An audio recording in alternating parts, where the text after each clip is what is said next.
القدير الذي خلق الموت والحياة ليبلوكم أيكم أحسن عملا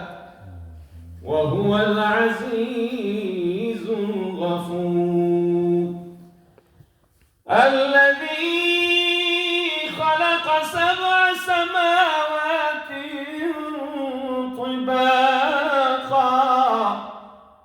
ما ترى في خلق الرحمن من تفاوت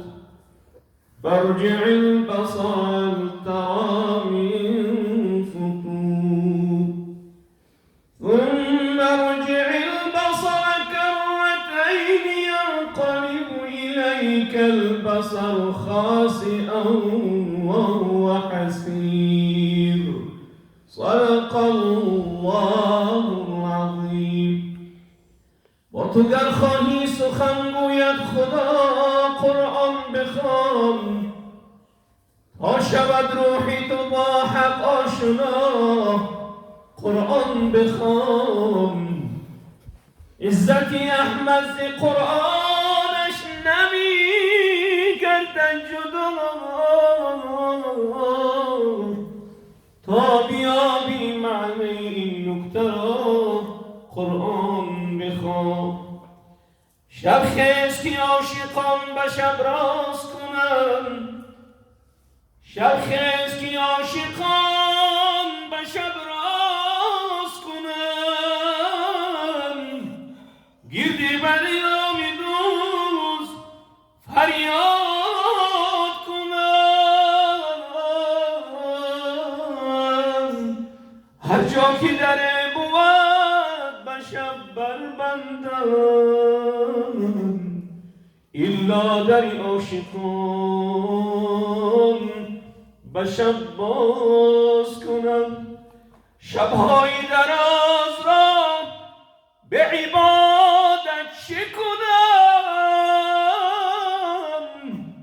طبعا به گناه کرده عادت چه کنم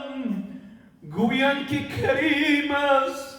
گناه می بخشد کریم که گناه بخشد ز خجالت چه کنم یا رب اگر نخوانی از درگهت برانی یا رب چنان کن که سرانجامی کار تو خوشنود باشه و ما رستگار نه آن کن که فردای محشر تو غضبناک باشه و ما شرمسار الهی الهی از تو میخواهم گناه عاصی امت را ز شفقت در دو عالم اشک ریزان امتی گفتم نباشد امتانم من نمیخوام عیش جنت را الهی الهی الهی الهی الهی توی پادشاهی همه ز رحمت ببخشایی گناهی همه ناتوان و توانا تویی تو هستی سمیع و تو هستی بصیر با موی سفید و بروی سیاه تو آمرزگاری و منم پرگناه نکردم نماز و ندادم زکات به این بندگی از تو خواهم نجات الهی ندارم پناه غیر تو تو خود فرموده ای لا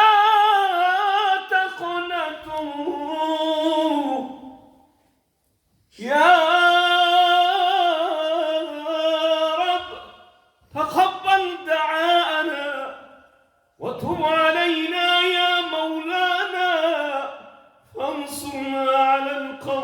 الكافرين ببركة القرآن الكريم.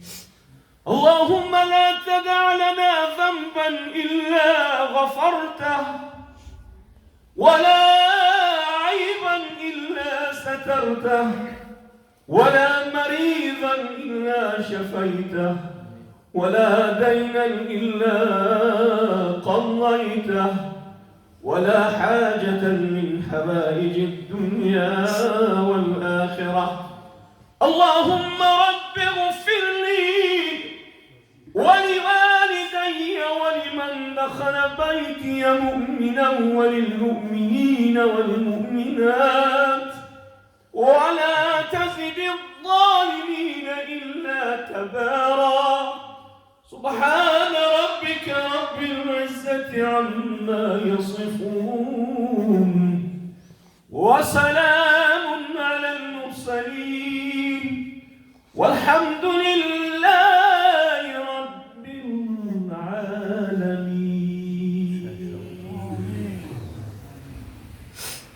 الحمد لله رب العالمين وعاقبة للمتقين، والصلاة والسلام على أشرف الأنبياء والمرسلين صلوات الله وسلامه عليهم أجمعين. اللهم يا محاول الحال والأهوال حاول حال الناس الحال. اللهم يا مفاتيح الباب افتح لنا خير الباب. اللهم ربنا لا تزغ قلوبنا بعد إذ هديتنا وهب لنا من لدنك رحمة إنك أنت الوهاب برحمتك يا أرحم. لا حول ولا قوة إلا بالله.